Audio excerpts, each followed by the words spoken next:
Man, it really meant a lot to me to actually go to the inauguration. Like when he had won, when they announced that he had won for this election, I was on the fence about it. I was like, I should go, probably not go. I just came back from Chicago for a vacation. I didn't pay off my vacation loan. I got sick as fuck. So Saturday I was outside from 6 a.m. to midnight. I'm not even fucking lying.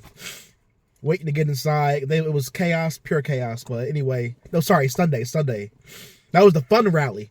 That was the one with the village people and Kid Rock and shit. I made it in for the Monday. I didn't make it in for that day. I was outside all day. Wasted. I didn't waste time. Met so many people in line, whatever. But I made it in for the Monday rally. That was the inauguration, and he came in and signed some executive orders in front of us. I bought this hat, inauguration. I bought this shirt. I wanted to buy a scarf, but I couldn't find anybody. I was hoping maybe they'll lower it because there was a bunch of vendors out there. These are all made in China shit, by the way. These are vendors. These aren't official Trump gear. All this shit is made in China. This is all just in they have better gear, they got better designs than actual official websites and shit. So maybe they should. Official websites need to get up on their game, but these are better designs than I saw on the official website. So I bought some stuff from the vendors walking around with little carts and shit.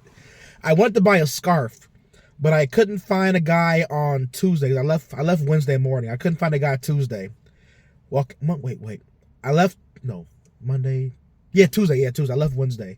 I couldn't find a guy walking around Tuesday with scarves still. I really wanted a scarf that said inauguration and shit. But yeah, it really meant a lot to me to actually go there because I was on the fence to actually go.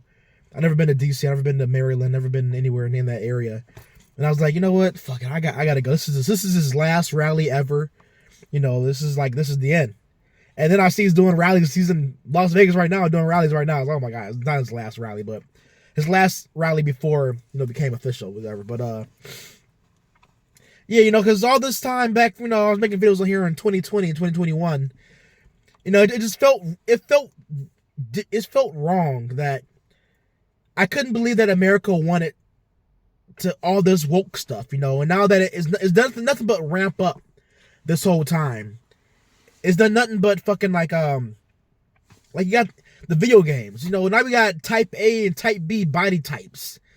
It's nothing but chaos. And I love the gay people. But the Democratic Party has put so much faith and backing into that community, and they pushed all their stuff into everything, that everything's changing because of them. It's crazy. It's really crazy. And they will live and die off of gay people. It's strange to me. It's really fucking strange to me. They got this one trans member that's in Congress right now from Delaware, I believe, and after Trump won, they made her a senior official or some shit. They made her the head of something. They voted her in to be head of something. It's they will live and die on this trans shit, and I don't get it. I really do not get it. Because I've dated trans chicks, I'm not scared to say no shit like that.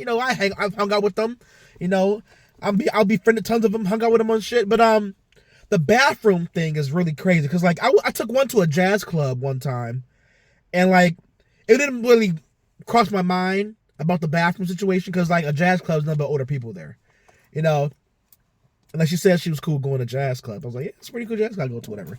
And then we went there and she didn't have to go to the bathroom the whole time. But when I'm in there, I'm like, oh my God, what's she guys to the bathroom? Where bathroom does she go to?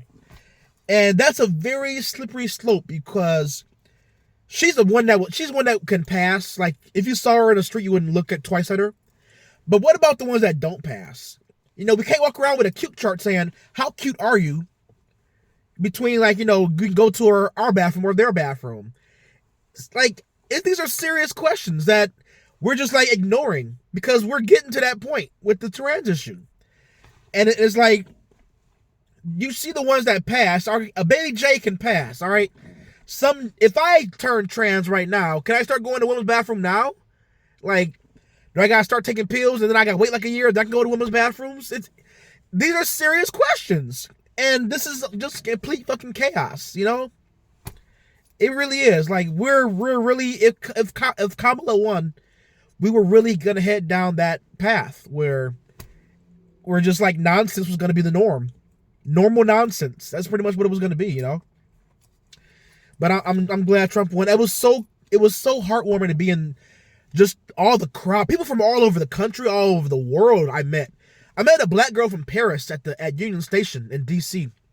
She was getting off the train to go to her little hotel in DC. I was trying to help her with her phone. She wanted to hang out with me, but I was like, lady, like, I don't know what you. Like, I was having a hard time even trying to talk to her because like her English wasn't that good. She spoke English well, but not well enough to like communicate like this right now.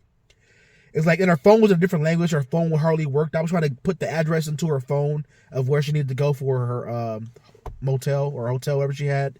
She had like an Airbnb or some shit. It was like a house, some shit. I don't fucking know what she had, but she told me to call her on Monday. We're gonna like go to Inauguration together. I was like, I don't know.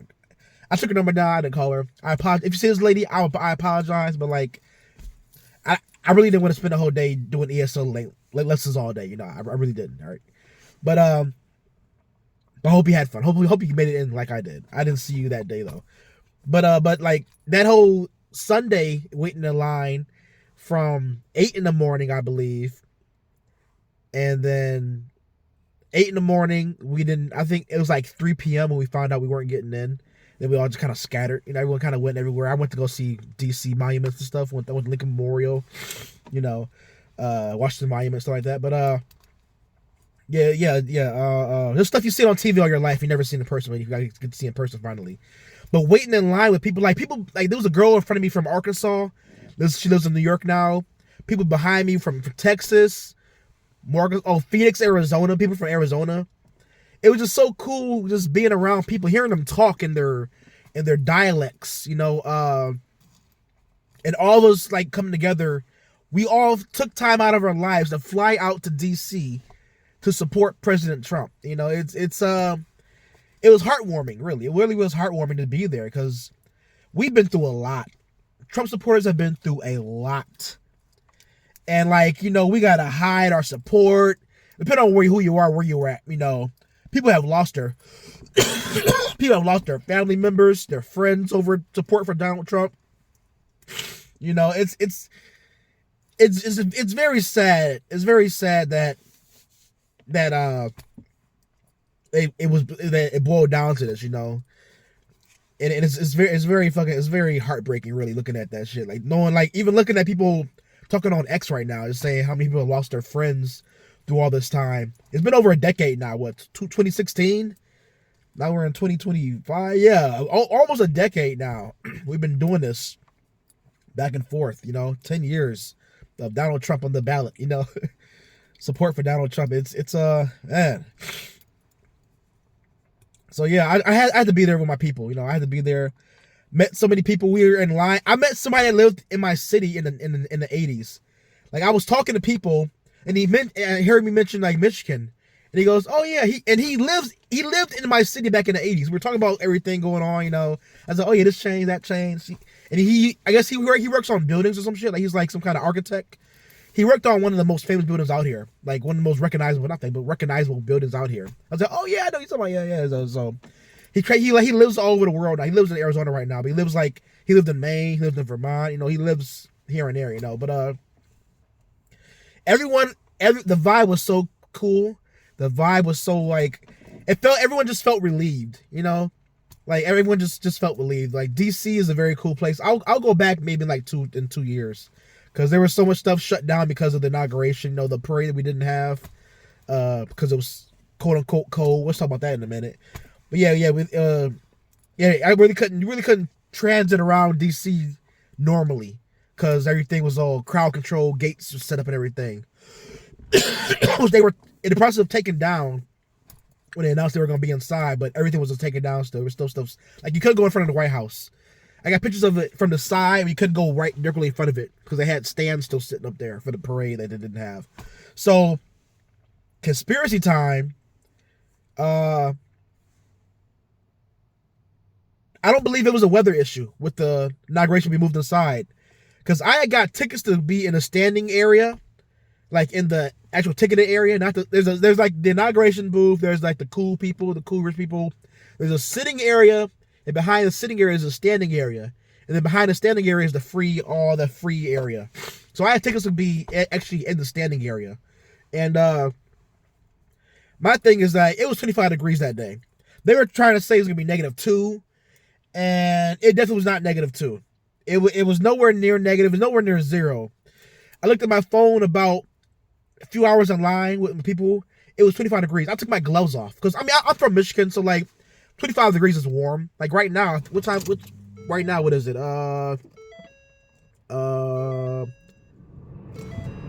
Right now it says it's 30 degrees right now in Michigan right now. Like this is like a normal temperature for me. But what's cool is like you're with people from all over the country. So the couple in front of me from Arizona, they were shivering. It's like they were like this the whole time.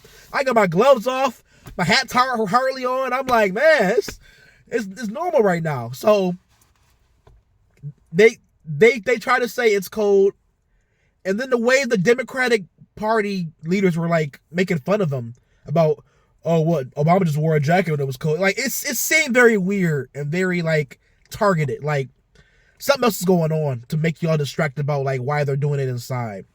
And I really do believe it was some kind of threat, because it was nowhere near no fucking -7, because that's what they were saying, it was gonna be -7 that day with wind chill and shit. It was nowhere near no fucking -7 at all. It was fucking it was 25 degrees. About it was, it was I mean, I don't know if that was a high, but it was definitely 25 degrees. I checked my phone. It was 25 degrees on my phone, according to the weather service, whatever. But there's definitely some kind of threat that they had or whatever. They were saying maybe like the tech people didn't want to be outside or something, but I don't know. But maybe it was cool. When I got in the Capital One Arena, I'm in there chilling with people in there. You know, my group I was with, we all scattered because, like, you know, when we sit down, you know, we got to sit wherever we can sit. You know, we were like one of the last groups in there. So we kind of scattered. I didn't see them ever again. So hope you guys see me. I love talking to you guys online. I love talking to you guys online.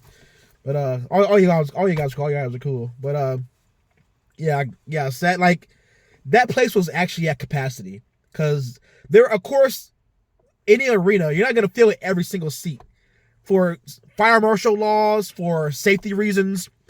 Every seat's not gonna be filled up. There was like next to me, there was like the seat next to me had my jacket, and that thing next to me was empty, but there were people like around me, and the whole row was full. So like 3 seats. So I had my jacket in 1 seat, you know. And I looked around the arena, it was pretty much full. But of course, not every seat gonna be full because like safety reasons. You know, you're not gonna fill up a whole fucking arena with people. If something goes wrong, because we could be a stampede, you know. So they're definitely not gonna fucking like maximum capacity of fucking arena, you know. But they packed everyone in though. There was like, it was hardly any seats left. Maybe like I looked around, like I count like 3 here in that section, maybe 4 in that section, 2 in that. Like, it was. I looked around. It was pretty packed though. But by the time the inauguration got, I got in there right before he did the vows, the oath of office. I think it was like what, 12 or 11 o'clock. I sat down right at like 11:40, so I got like 20 minutes to sit down and chill. Then like, you know, he did his oath. We all cheered, whatever, you know, and everything. So yeah, it was very, very great fucking atmosphere. Really, you know, it was really great. You know, I just want to make this video for this channel because this channel was like very depressing. You know, back in 2020, I really could not believe what the fuck was going on, but now seeing that I was with my people, like, we've been told for so long that we are on the wrong side of history, and they're still trying to tell us that shit. But no, we put 10 toes down, we stuck with it, and look at us right now. We're back on top. You know, may this next 4 years be great and stupendous. You know, I'm not gonna go back and forth with fucking people on the other side, because like there's a lot of money coming in. Like they got Saudi princes investing money, different countries investing money. I'm trying to figure out how to get some of that money. You know, I'm not. They're talking about, now they're worried about the price of eggs now. You see that shit? They're all like, oh, but the egg prices are going up. Their egg prices are going up. Like, now y'all worried about the price of eggs? You weren't worried about that shit last year. Now all of a sudden you want to worry about eggs now? You know, like, I'm trying to figure out where his money going and how I can get some of that money. Yeah, I'm coming off that cold now. I was fucking sick as hell. Being outside for fucking over 12 hours. Over 12 hours. Just standing outside walking around, man. That shit, I'll never get sick. But yeah. I'm glad we got President Trump back. It was so cool just to meet so many people, you know. And like everyone's just so friendly. Like I met some people from like I was out walking around. I was walking around and I hold on.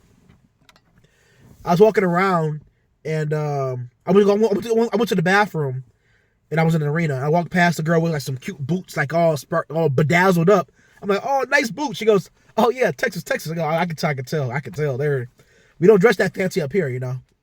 But yeah, I'm gonna get out of here, guys. Yeah, I'm glad President Trump is back. I'm glad I can end this channel with a great video, you know, with a smiling video. We got the inauguration. It was a great day for America, a great day for President Trump supporters. We are, and we have always been on the right side of history. All right, guys, take care. USA.